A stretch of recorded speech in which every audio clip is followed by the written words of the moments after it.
Retro. Hi, this is Fred Tatasciore, and you're listening to Dennis and Jay on Podcast Stardust. The Force is strong with both of them.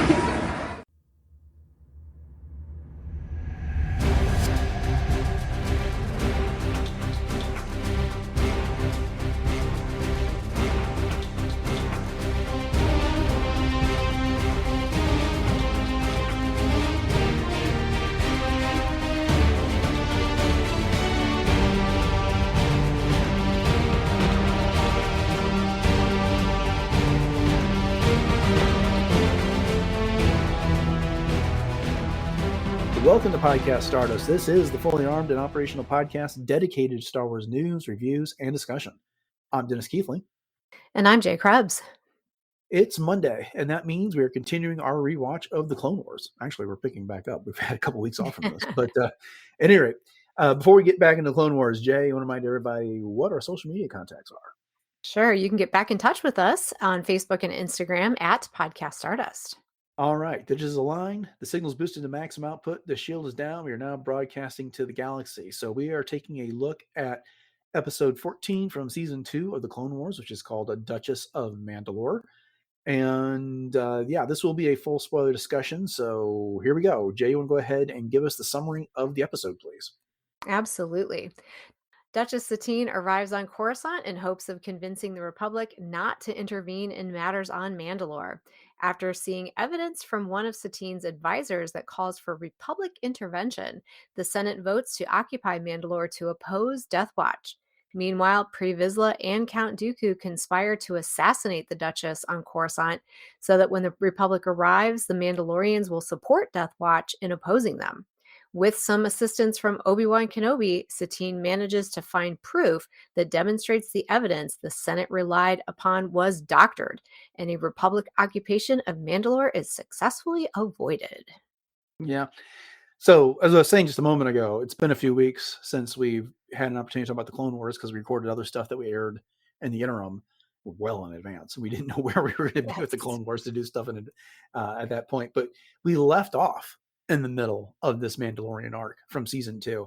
And when I sat down to watch this morning, prior to recording this, is like, oh yeah, this episode, for some reason, this is an episode that I don't actually see that often here. Mm-hmm. But while I was watching, I was like, oh, Jay's going to love this. She's going to absolutely love talking about that. Mm-hmm. So I'm being presumptuous, but what are your overall thoughts about this episode? Oh, I hated it. No, I'm kidding. Of course you knew I was going to really love talking about this episode.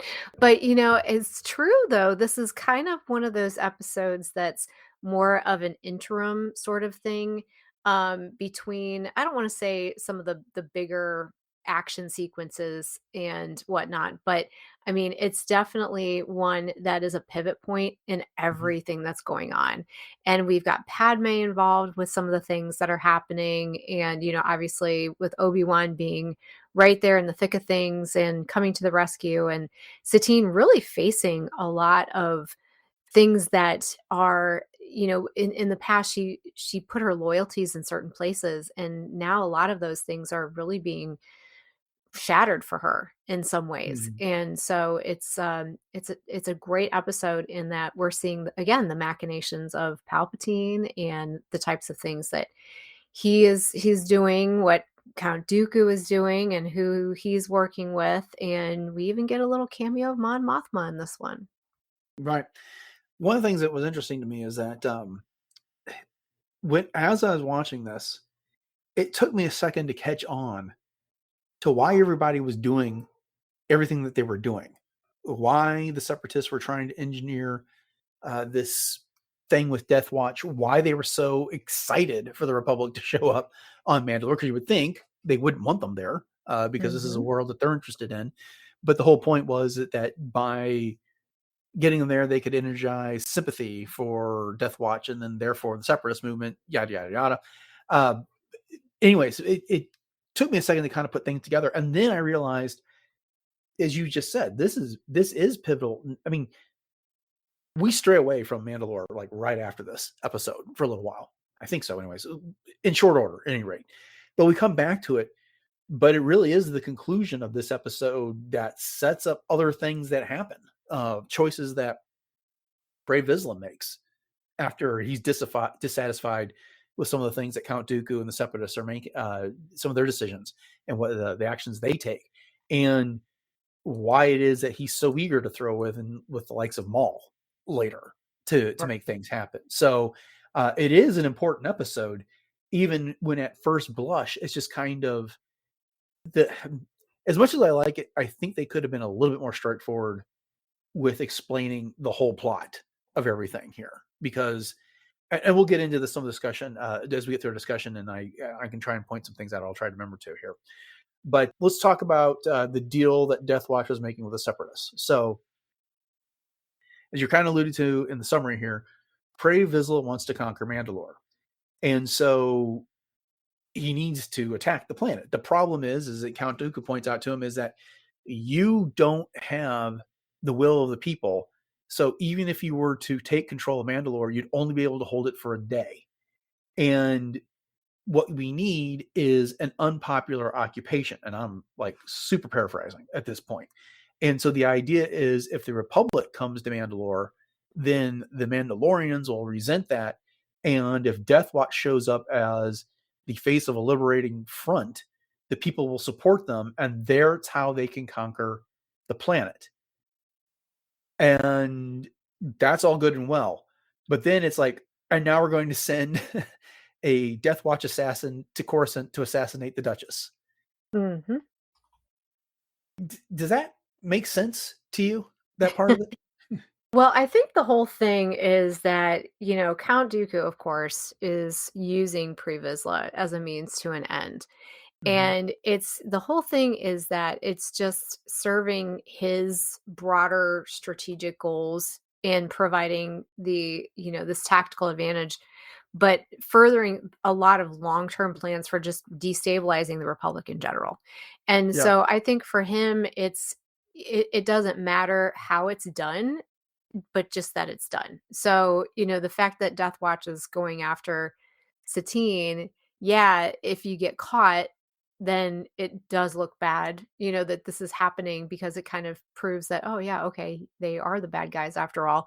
But then again, it's just more of a means to an end, I think, than anything else. And I think that's one of the reasons why Dooku kind of backed Pre Vizsla in the first place. You know what I mean? Is that it's just Yeah. it's just an exchange for engineering chaos, essentially. I guess if I'm Count Dooku, I understand this plan, which is I want my people, or people that are on line with in charge of Mandalore. So that's Death Watch. Makes sense. Get the Republic there, make them unpopular, have the Mandalorians rise up against the Republic, and have Death Watch be the face of that. We've got control of this planet. It's another feather on our cap. Great for the Separatist movement. And then, of course, we got Sidious behind him, which is, again, this creates more chaos. This, an opportunity to extend the war, weaken the defenses of the galaxy so he can take over. I get all that part. But why not send Cad Bane after the Duchess here as opposed to Death Watch? I mean, send an assassin, send a bounty hunter. Why send Death Watch where, exactly as you just said, if your assassin gets caught, it's like, well, wait a minute, even assume the assassin had been successful and Obi-Wan was there and apprehended the assassin. Well, it's like, oh, you're already going to you're going to support Death Watch, the person who just assassinated your leader. That's such a huge, huge risk and flaw of the plan. Whereas if you hire the likes of Cad Bane, he's a mercenary. It could have been anyone that hired him to do that. Mm-hmm. And so that just seemed kind of like an unnecessary risk to this entire plan. Yeah, I can see that. I guess the way that I looked at it is that Dooku kind of avoids direct blame in a lot of ways, because he's using Death Watch as a proxy. So he can kind of have this plausible deniability kind of well, thing. Sure, You but know what I mean? Who's to say that assassin says, Pre Vizsla sent me here, and then they go capture Pre Vizsla, and Vizsla says, I was in league with Count Dooku. True. I mean, there goes that whole thing. But my thought is, Cad Bane is loyal to his employer.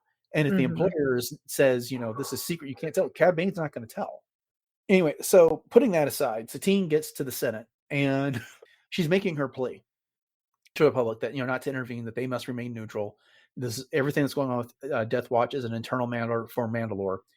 And she promotes her pacifism, that her people are pacifistic as well. But then Palpatine completely surprises her with a recording from Deputy Minister Jerec, who is calling for Republic intervention to help defeat Death Watch. And if the Republic does not intervene, then it's going to lead to a civil war on Mandalore, which leads for Masameda and Palpatine to basically schedule a Senate vote to decide whether or not the Republic is going to, they don't use these words, but Padme and Satine definitely do, occupy Mandalore here. Mm-hmm. Okay. What do you think about this? I mean, it's, on one hand, it's a shrewd move by Palpatine to sandbag Satine. Boy, it just curious me all the teens we have here. Palpatine, Satine. As I said that. But he sandbags her with this knowledge, with this evidence. It presents it. She's had no, honestly, but that didn't strike me as in particularly good faith. That, that's maybe something they should have recessed this hearing and pulled her into the office and said, this is what we've got on that. It, to me, it's like, and I'm a little surprised in this context, like nobody else picks up on this, that this is, I mean, they're presenting this as cold hard evidence. They don't know yet that this has been doctored, that this has been altered to give the message that they want. But if you really are talking about a valued ally, I really felt like the honorable thing to do, the very diplomatic thing to do, would have been for Palpatine and Masameda to give her this information in private and let her contact her people and have this discussion, as opposed to, sandbagging her with it in the middle of the Senate. Oh yeah, he totally blindsided her with it. But I mean, of course, we know Palpatine is not admirable. And this is all part of, his broader scheme to, wrench more power into his own hands. Because obviously Mandalore at this point was trying to stay neutral. They were pacifist. Satine was trying to fight for that. But I agree. If this was in real life, I mean, that would not, I can't even imagine that would even stand. You know what I mean? And that would just be a terrible, terrible way to handle things. But by doing that, it put her on the spot. She was blindsided by it. She was shocked. She was saying, no, he's a trusted friend. And then, of course, Palpatine follows that up with, and she's like, I need to talk to him immediately. And he says, oh, sadly, he was assassinated this morning. Really? Come on. Like you said, this should have been definitely talked about and shared in private, not just for the entire Senate to hear.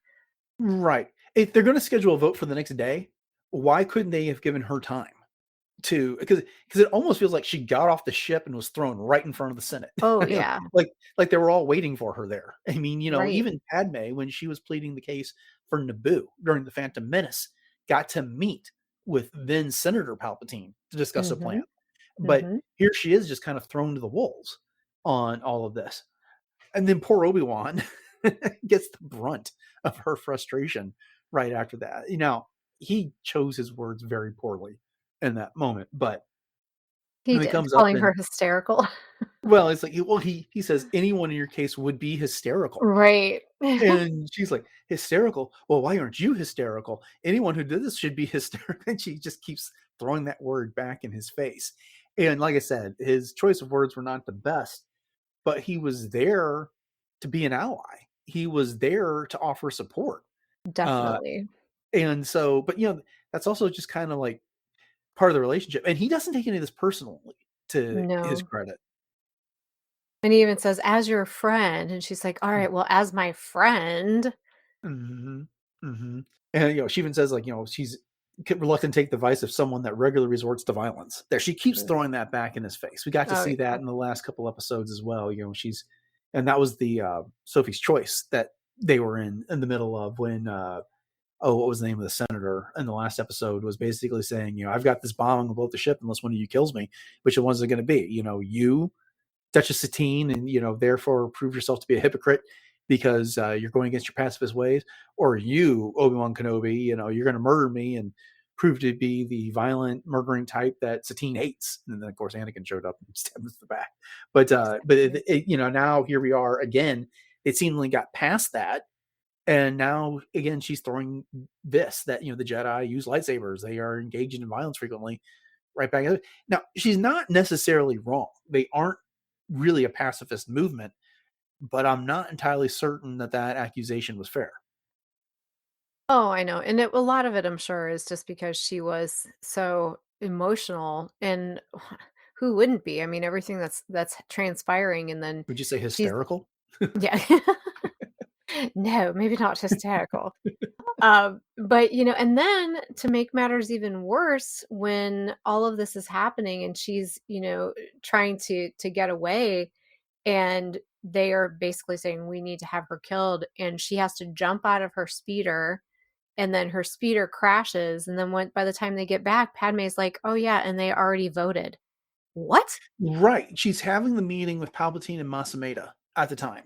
And Palpatine's like, well, there's no evidence that it was tampered with. For all we know, it was just the speeder was faulty and this is a tragedy. But then Masameda, they totally play her in this moment. Oh, Or they're yeah. trying to anyway. So Masameda's like, I agree with the Duchess. And this just goes to show why we need to intervene Mhm. in this type of thing. And they've really put her in this awful position, which is, yeah, we can investigate it, but there's no evidence, so we're not going to. But if you're right, this just goes to prove our point on Yeah. this. And it's just like, I can only imagine being in that position and just like my mouth would be gaping open, like, what you set it up so that I cannot possibly convince you. You don't want to be convinced in this Mhm. situation. And then, as you said, Padme comes in and says, like, oh, yeah, the Senate just voted for this. And no one bothered to tell her. They Right. used her accident as an excuse to accelerate the vote without even telling her in this situation. She should have been in the room for that. Oh, absolutely. 100%. And there were so many things that just, as we just said, just were completely against what should have been done in any other situation, any similar one. Right. So she goes on, I don't want to say the run yet because nothing's happened, but she goes to get the evidence that she needs to show that the the communication from Jerec is inaccurate.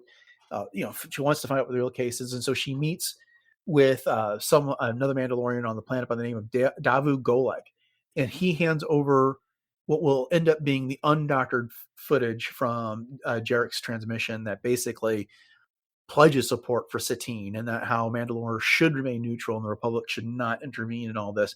But then that Death Watch assassin kills him and starts trying to take her out as well. Why he went for Davu Gul at first, I'm not certain, because the person that has the influence is Satine. But at any rate, she manages to hand off the information to Obi-Wan at Coruscant Plaza.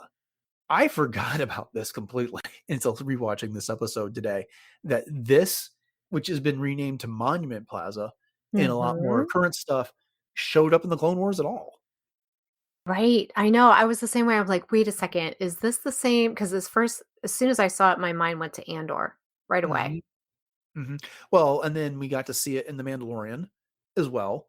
Uh huh. And then, of course, and to be more specific for everyone listening at home, the Monument Plaza is a plaza there in Coruscant that's built around Mount Umat, and the top of that mountain sticks out from in the middle of this plaza. It is the only place that you can get to the surface of Coruscant, and of course, security droids won't let you touch it or anything.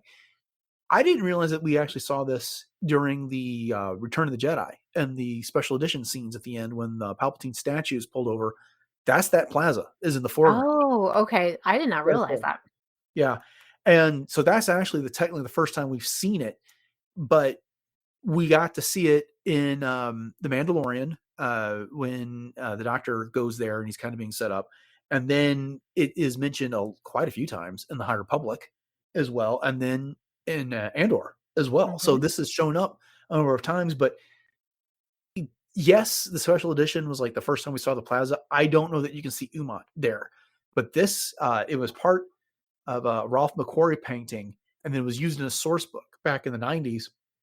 This is really like the first good look at it on screen, and then it comes up a number of times after that. That was kind of a fun discovery when during the rewatch.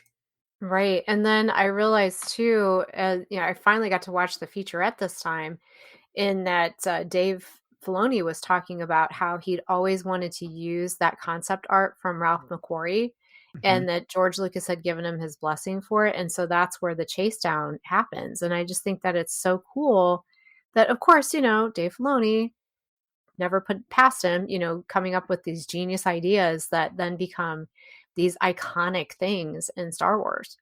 Yeah. And the other thing that I found to be really cool about this while looking into it is that there is a boulder on the road to Lucasfilm Animation's Northern California headquarters that is the inspiration for the top of Mount Umad there. That's cool. Yeah, so they've done that. They take those real world references here. And for you trivia buffs at home, this is level 5216, where you can see Umad on Coruscant. That is like way high in Yeah. the atmosphere. Yeah. I'm surprised people can breathe up there, but there we Right. are. Is there So any significance to that specific number? Because I know there's so many, numbers that are like 1138, for example, are so significant in Star Wars. yeah, you're right. I mean, it seems like rarely is a number chosen by accident in Star Wars. Mhm. A little frustrating because I'm trying to look it up. My screen froze for a second. Oh, no. Um, yeah, according to Wikipedia, 5216 is just associated with this level. It doesn't seem to have any other references there. So if anyone else Okay. knows any, let us know. But Yeah, sweet. right, but yeah. So anyway, so they have their handoff there, and then they come up with their plan where Satine's going to turn herself in at the Senate steps so Obi-Wan can sneak in and pass off the evidence to Padme, which she does, and this leads to another hearing where the evidence comes out and the invasion of Mandalore gets called off based on that. But this is accompanied by a scene where Palpatine is now apologizing profusely to Scene. I, that did not come off at like sincere at all to me. But what did you think? Oh, no, definitely not. I mean, it was so condescending in so Yeah, many ways. yeah. I mean, I was watching that and I was like, is she buying this? I hope she's not buying this Right. because and that should be like a major red flag right there Mhm. because they were so determined to do it and so quickly that they just seized on anything and didn't give anyone an opportunity to investigate. I mean, when Naboo got invaded, again, I'm putting on this in the Phantom Menace, the Senate was convinced to, you know, rest and form a committee to go investigate Padme's allegations. And so maybe they've learned their lesson from then that, that they can't wait on the subject. So credit to them in that regards. But, you know, and that was the case where the monarch of Naboo was coming asking for support. Now you've got the leader of Mandalore coming in and saying, we don't want your support in Right, this right. situation. And so, you know, it was just everything was so hasty in that instant. And it just everyone in the Senate seemed to be blind to that fact. I mean, no one was saying that we're moving too fast. Maybe we should contact people on Mandalore and ask what's going on right now. I don't know. It just is it should have been a red flag. Well, now that you put it in that way, it's making me think, because obviously Padme was so frustrated in the Phantom Menace when she said, I will not permit my people to suffer and die while you discuss our fate in a committee, kind of thing." So, as you said, maybe this is under the guise of, we're moving faster, we're doing things, so that that doesn't have to happen again, and we're acting in your best interest. And so, the senators may be looking at that in some ways as thinking that Palpatine is just looking out for Mandalore's best interests, and this is so wonderful that he's not wasting any time and he's jumping right in. So yeah, there's a huge contrast there. Right. Yeah. It's not a perfect comparison because in the Phantom Menace, there was no galactic civil war between the Republic and the Separatists. This was, Right. it's the monarch of Naboo coming up and making allegations, and then there were people vehemently denying. The Trade Federation, was being accused of this, was denying it there in the Senate. But in this situation, the other big difference is that Satine is here saying, "I've got this under control. We can handle this." And there's no one alive there contradicting her. All they've got is they come to find out, a doctored piece of evidence saying that we need this intervention. And there is, legally speaking, a bit of hearsay. That's the problem in this situation. The statement from Minister Jerec is made outside of this proceeding. No one has the opportunity to ask him any questions. And the fact that he was killed in a bombing is good enough for them. There is some evidentiary exceptions that might apply to that if this were in court. But compare this to Satine, there's nobody else in the Senate that is contradicting her other than Palpatine, the leader of the Senate here. And she's actively saying, we don't need support. We don't need you to send everything. There's nobody here in the Senate that is being accused of anything. Death Watch is not part of the Senate in this situation. And so, it's like you said, I think we both pointed out at this point, it's not a perfect comparison, but it really, I guess, maybe you summarize this, it's the whims of whoever is actually in charge of the Senate. In the Phantom Menace, it was the bureaucracy, it was the special interests, it was the corruptness that was in there that Palpatine vowed to get rid of. And now here he is, the leader of the Senate, and this is what he wants, so he's making it happen. And just manipulates it however he wants to. Right. So this ends, one of the things that happens here at the end is that Vizsla goes to Count Dooku and he just starts yelling, this is unacceptable. He's still planning to attack Mandalore, and Dooku basically throws back in his face, you do this and you will fail. We have other means of accomplishing our goals, and we have other things in motion. So what makes me wonder, what exactly did Dooku and Palpatine have that was in motion? Because what ends up happening later is that Maul builds a criminal syndicate to help Death Watch take over Mandalore. And Maul's not in the picture right now. That's so true. So I don't think there's an answer to this, but I'm really curious what their alternative plan is, because the result's the same. The point is that eventually when Maul and the criminal syndicates help Death Watch there, Death Watch takes over the planet and kind of creates this other distraction where it draws in Jedi, which draws in Republic forces, which spreads armies thin, that allows Palpatine to achieve some of his goals. And then he goes to Mandalore, kills Savage Opress, spoiler for later in the series, and defeats Maul in that situation here. But I can't imagine that was the plan.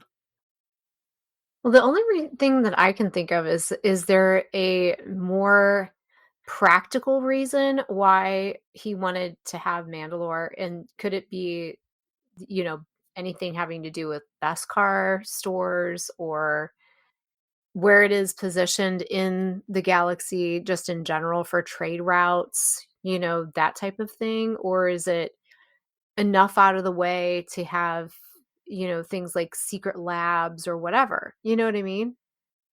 Well, I think it's a bit more straightforward than that. I think it's simply, Mandalore is Mandalore here. It's Duchess Satine leads, what was it, something like 1,500 worlds that are trying to stay out of this war.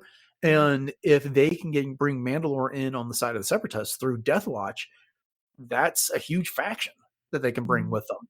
And, we see later, when the next times we see Satine, it's like there's corruption on Mandalore. People are they're buying poisoned food. And so that has nothing to do with any of this that's going on now. It's not until Maul gets his act together that Mandalore really comes into play as a component of this war, if I'm remembering correctly. And so, Beskar doesn't seem to be an interest. It's just it is a power move in this regard. But I just don't understand what this other plan that Count Dooku's alluding to that they have for taking over the planet. I mean, we know what happens. Like I said, Maul steps in, but he's not aligned with the Separatists in this situation. Yeah, there's got to be something in a broader Sith agenda, that we are unaware of. Yeah, so it looks like potentially Maul interfered with those plans unknowingly. So interesting. I've never thought of it that way before. Yeah. Well, that kind of gets us to the episode. Do you have any other thoughts before we wrap this up? Satine and her stinking red cloak. Girl, you got to find a better way to hide in public. That was cringy. I'm not gonna lie.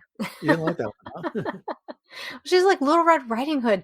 But, I will say that, again, kind of referring to the featurette, that Dave Filoni was talking about the sound design in this particular episode. And I noticed that even before watching the featurette. I was like, wow, the sounds are just on point in this episode. And, of course, that's Matthew Wood and Dave. Is it a chord or a chord? But they are just absolute geniuses when it comes to sound design and how important sound is. And Right. even Dave was saying, watch the scene without the sound and then watch it with the sound, and you'll see how much layering it adds to it. And I just think that was so cool to say. And it's true. The sounds really do make a huge difference.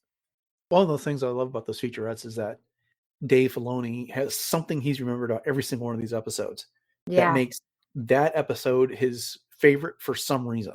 In this case, and then, like you said, the sound design was one. He talked about how that was one of his favorites, what they were able to accomplish with the sound there.